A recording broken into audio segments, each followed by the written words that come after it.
Halo sahabat pojok, minggu ini kita akan menyajikan berita-berita terupdate, aktual dan berbagi informasi menarik lainnya selama sepekan dalam program Resum Pojok Negeri Media. Bersama saya Vanessa, inilah berita selengkapnya.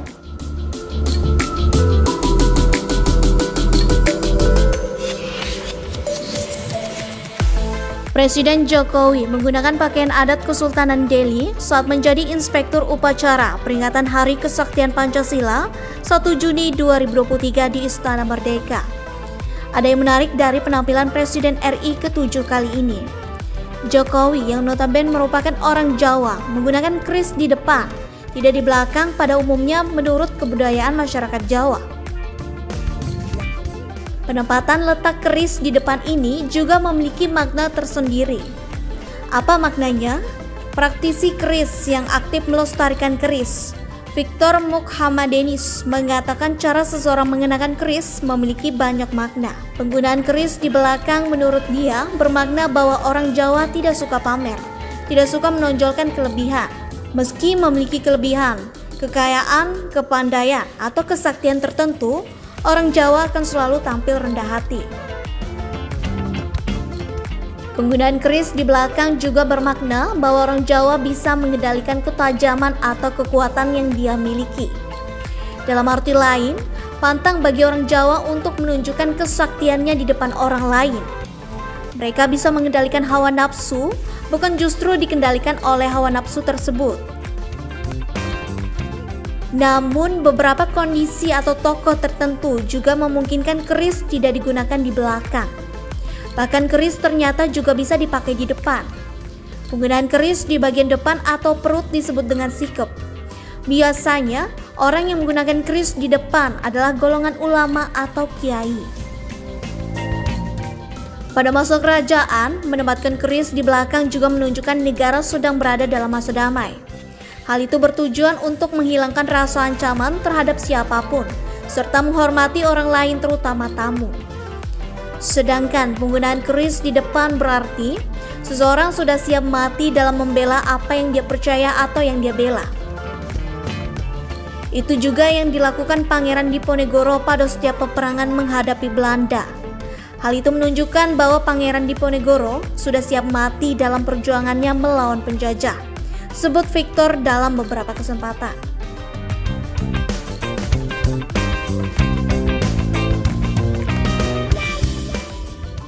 Saat menjadi inspektur upacara Hari Kesaktian Pancasila 1 Juni 2023, Jokowi terlihat menempatkan kerisnya berada di bagian depan.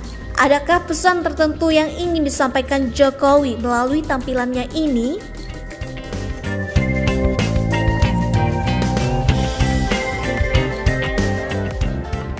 Jokowi seolah mengindikasikan dirinya siap bertempur, berhadap-hadapan, siap membela apa yang telah diperjuangkannya. Menilik ke belakang, Jokowi akhir-akhir ini center dikabarkan sedang terlibat perang dingin dengan Ketua Umum PDI Perjuangan, Megawati. Naik turun hubungan kedua tokoh nasional ini ditengarai saat penentuan Ganjar Pranowo sebagai calon presiden yang diusung PDI Perjuangan 21 April lalu. Majalah Tempo sedikitnya mengupas dua alasan penyebab keduanya terlibat perang dingin. Wartawan Tempo Raimunus Rikang menyebut, keretakan hubungan Jokowi dan Megawati bermula saat tidak dilibatkannya orang nomor 1 di Indonesia ini dalam penentuan Ganjar Pranowo sebagai capres. Berikutnya, Jokowi juga tidak dilibatkan dalam penyusunan portofolio kabinet jika Ganjar berhasil memenangkan Pilpres 2024 mendatang. Keretakan hubungan dua tokoh penting PDI Perjuangan ini pun kembali meruncing di tengah aktivitas Jokowi selaku presiden. Terkesan akan memberikan dukungannya untuk Prabowo Subianto yang menjadi lawan politik di dua perhelatan Pilpres sebelumnya. Lebih-lebih, Prabowo dikabarkan akan menggandeng putra sulung Jokowi, Gibran Rakabuming Raka, sebagai calon wakil presiden mendampingi Prabowo.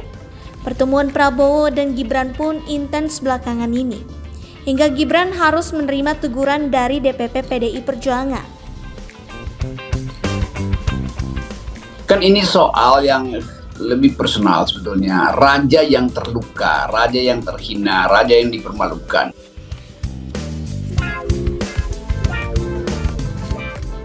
Pak Jokowi ku ya ngono lho, mentang-mentang.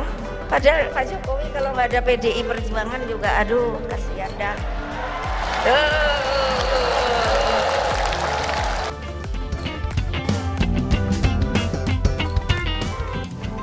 Semua itu membekas pada publik bahwa Jokowi memang direndahkan oleh Megawati itu, dan itu pasti masuk dalam percakapan makan malam keluarga Jokowi kan.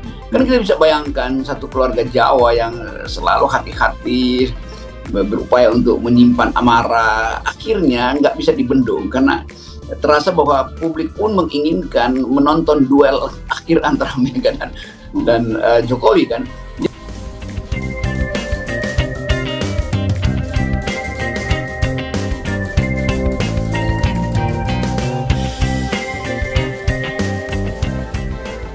Tetapi Jokowi masih menganggap bahwa dia masih kesel pada Ibu Mega karena Power Ranger-nya itu dirampas oleh Mega. Dari sudut pandang psikoanalisis seorang politisi yang masih ingin bermain untuk menentukan langkah berikutnya. Lantas, apakah simbol peletakan keris di depan Jokowi saat memimpin upacara peringatan Hari Kesaktian Pancasila 1 Juni 2023 adalah simbol semakin runcingnya hubungannya dengan Megawati? Dan Jokowi siap berhadap-hadapan menjadi lawan politik Megawati di Pilpres 2024 mendatang.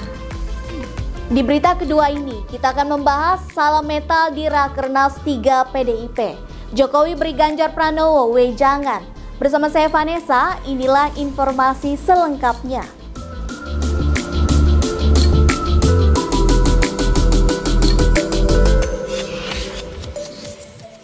Salam metal mencairkan suasana pada rapat kerja nasional atau Rakernas 3 PDI Perjuangan pada Selasa 6 Juni 2023.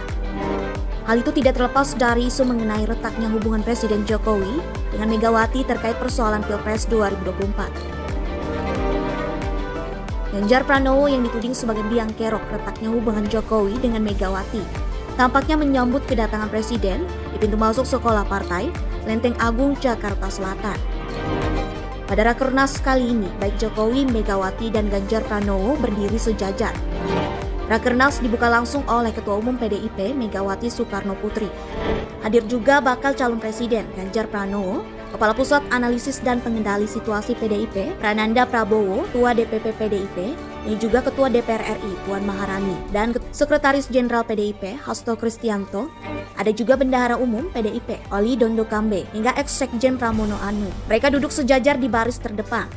Megawati terlihat diapit Jokowi dan Ganjar Pranowo. Sesaat setelah Rakernas 3 PDIP dimulai, ada sesi foto bersama. Megawati yang berdiri diapit Jokowi dan Ganjar berpose salam metal. Jokowi, Ganjar, dan elit-elit PDIP lainnya yang berdiri di barisan Megawati juga berpose salam metal. Sementara itu, Rakernas yang membawa tema fakir miskin dan anak terlantar dipelihara negara itu juga dihadiri sejumlah kepala daerah kader PDIP. Mereka adalah Wali Kota Surabaya, Eri Cahyadi, Wali Kota Solo, Gibran Rakabuming Raka, Wali Kota Semarang, Everita Gunaryanti Rahayu, Bupati Banyuwangi, Ipuk Priastiandani, Wali Kota Tidore Kepulauan, dan Haji Ali Ibrahim. Lalu, apa yang menjadi pembahasan utama dalam Rakernas tersebut? Sekjen PDIP, Hasto Kristianto menuturkan, Rakernas sengaja digelar secara tertutup karena PDIP tengah menyusun strategi politik untuk menghadapi Pileg dan Pilpres 2024. Sementara itu, Presiden Jokowi juga sempat memberikan wejangan kepada Ganjar Pranowo. Jokowi menegaskan, jadi pemimpin harus punya keberanian. Bahkan, Jokowi menyampaikan, sosok pemimpin itu ada di diri Ganjar Pranowo. Jokowi merasa, poin wejangan soal pemimpin yang disebutnya itu ada di diri Ganjar.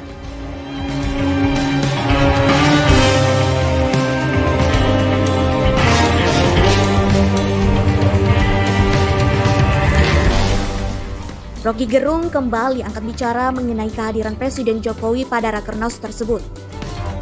Menurutnya, PDIP melalui Megawati tengah mempermainkan Jokowi. Hal ini Rocky ukur melalui kehadiran Jokowi ke Rakernas PDIP. Jokowi memang sakit hati karena sudah disebut kader, itu masuk akal, dan kesakitan hatian itu nggak mungkin sudah diobati dengan disuruh pidato di Munas Rakernas PDIP. Itu yang saya sebut sebagai kegelisahan Jokowi hari-hari ini. Jokowi berada di posisi yang sulit. Ketika datang salah, dan ketika tidak datang lebih salah di mata PDIP.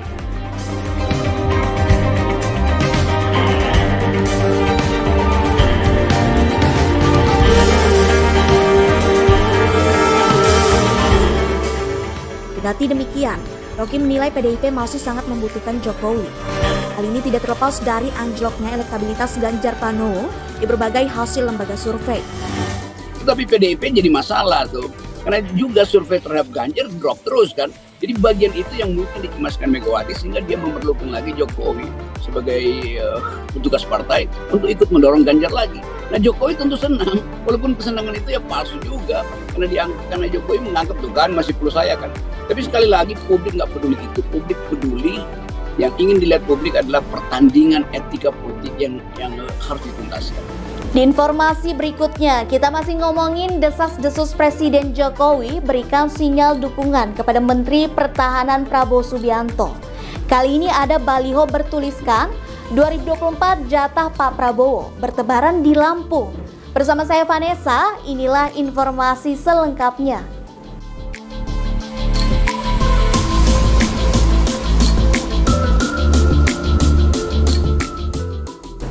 Baliho Presiden Jokowi bersama Menteri Pertahanan Prabowo Subianto dengan tulisan 2024 jatah Pak Prabowo bermunculan di Bandar Lampung. Baliho tersebut juga bertuliskan bersatu membangun bangsa. Prabowo Subianto calon Presiden Republik Indonesia 2024 sampai dengan 2029. Di bagian bawahnya bertuliskan tagar Indonesia terus maju. Baliho tersebut tersebar di sejumlah ruas jalan di Lampung, diantaranya Jalan Raden Intan, Jalan Kartini, dan di Jalan Walter Monginsidi. Sebagaimana diketahui, Presiden Jokowi memang pernah menyebut setelah ini jatah Prabowo saat memberikan sambutan di acara HUT Perindo di iNews Tower, Jakarta Pusat pada Senin 7 November 2022 lalu. Jokowi awalnya mengenang masa pemilihan wali kota Solo hingga gubernur DKI. Jokowi kemudian diusung untuk maju Pilpres dan 2 kali berhasil memenangkan kontestasi politik tersebut. Dia lalu meminta maaf kepada Prabowo Subianto sambil menyinggung jatah selanjutnya merupakan jatah Prabowo.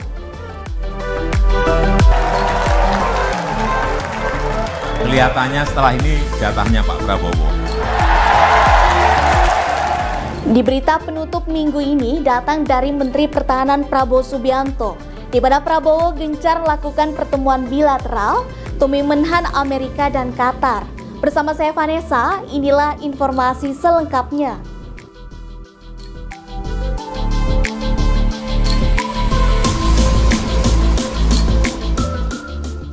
Menteri Pertahanan Republik Indonesia Prabowo Subianto menerima kunjungan kehormatan Wakil Perdana Menteri sekaligus Menteri Negara Urusan Pertahanan Qatar, Dr. Khalid bin Muhammad Al-Atiyah di lapangan Bhinneka Tunggal Ika Kemhan, Jakarta Pusat. Keduanya membahas kerjasama pendidikan dan pertahanan Indonesia dan Qatar. Selain itu, kesempatan itu sebagai wadah pertukaran pengetahuan dan peningkatan pemahaman tentang praktik serta strategi pertahanan. Juga kerjasama pendidikan Indonesia dan Qatar berupa pengiriman perwira tanah air untuk berpartisipasi dalam sekolah staf dan komando gabungan. Dalam pertemuan tersebut, Prabowo juga mengapresiasi kemampuan Qatar dalam mengatasi krisis kemanusiaan dan meningkatkan stabilitas regional.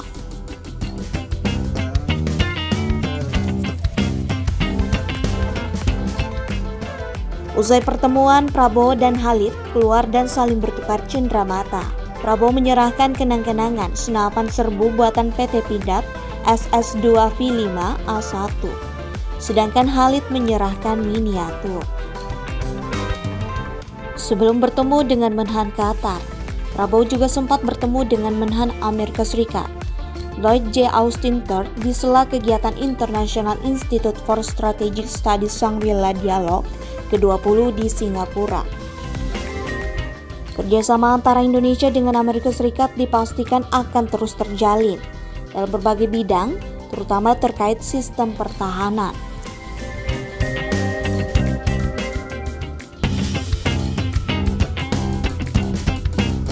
Itu tadi berita terhangat selama sepekan ini. Nantikan berita lainnya di web kami di pojoknegrimedia.com dan di channel YouTube Pojok Negeri Media. Jangan lupa untuk komen, like, dan subscribe channel kami. Kami undur diri, sampai jumpa di Resum pekan depan.